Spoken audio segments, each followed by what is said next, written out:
So I focus a lot of my attention on that long-term monetization, mostly now because, I've done over 300 full gut renovations. So some of that becomes easier and more like riding a bike. And what's the number one secret to revitalizing classy neighborhoods? I think the number one secret, not only to C-class neighborhoods, but we see it more in the C-class than you really have to experience in the B and A class. It's picking winners. So when you're in real estate, we all think about like HGTV. We're going to go out and build houses. We're going to full gut renovate, and we're going to focus on development. But what we really don't focus on right now, in my opinion, is picking winners. Whether you're doing commercial real estate, residential real estate, if you were renting out a shopping center, you need to pick a good tenant. And the way that we underwrite today is antiquated, right?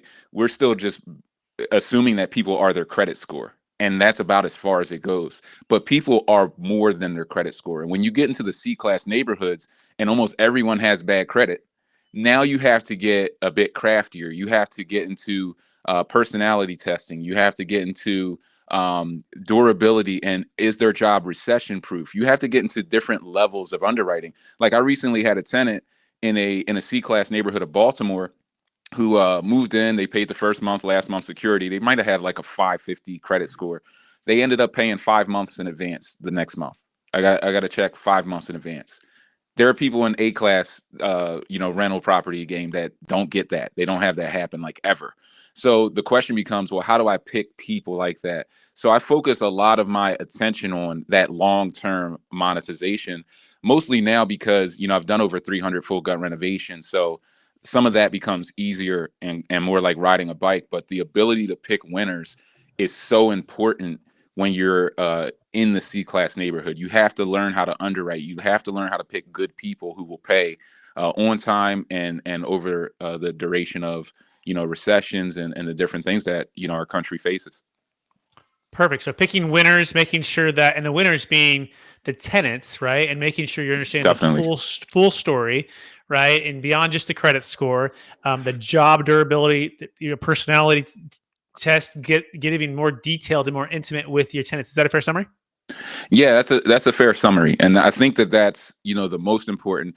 Outside of that, I mean, having grown up in the C class, I have a bit of an advantage, right? So one of my mentors, who was on the commercial real estate side of things, he gave me a principle when I was just getting started. He said, look, you want to get into real estate? I see you're kind of just bent on it. Like you're not going to, no matter what we say, you're just going to go head first into this thing. So here's the principle I want you to have.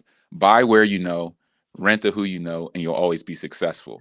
And what I took that to mean was buy in neighborhoods that are familiar to you. They could either be the exact one, like your backyard where you grew up, or a neighborhood that's similar to that has characteristics of that.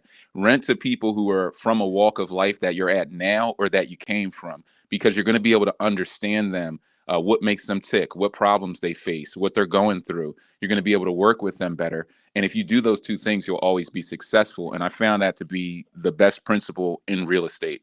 So if you grew up in, the suburbs, you might have a lot of success there. There are some people also who look and they say, Brian, should I invest in like mobile homes? And I say, well, what do you know about mobile homes or the people, the clientele of mobile homes? Do you know anything about that walk of life? And if you don't, you're going to have a very tough time managing that asset unless you get the proper mentorship from somebody who is familiar and who has walked that path and can understand what makes those types of tenants tick. So it's really just finding your pocket and then going to it. And when it comes to C-class, I'm somebody who's going to Columbia University, who's managed money for millionaires, and who has that acumen to deal, with the lenders and get on the phone and negotiate different contracts and do all of those things. But also I can get, down into these neighborhoods and really turn them around as well. Amazing. I love the way you put that. Buy where you know, rent to people you know, and or have been in your shoes, or you've been in their shoes. And it makes sense. There's a saying that goes, don't be the how, hire the who, right? And it's almost like, it's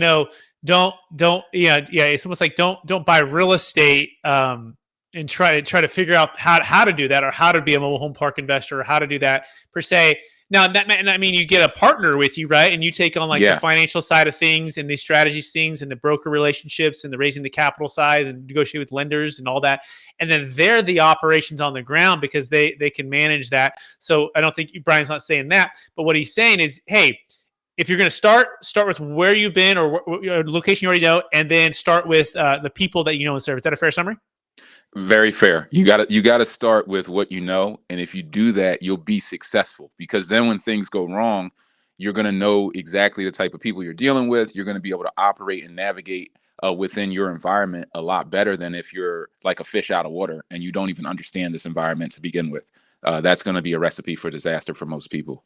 Fantastic. By the way, you can learn more about and find Brian Grimes on YouTube by going to Brian Loves Cash Flow. Brian Loves Cash Flow.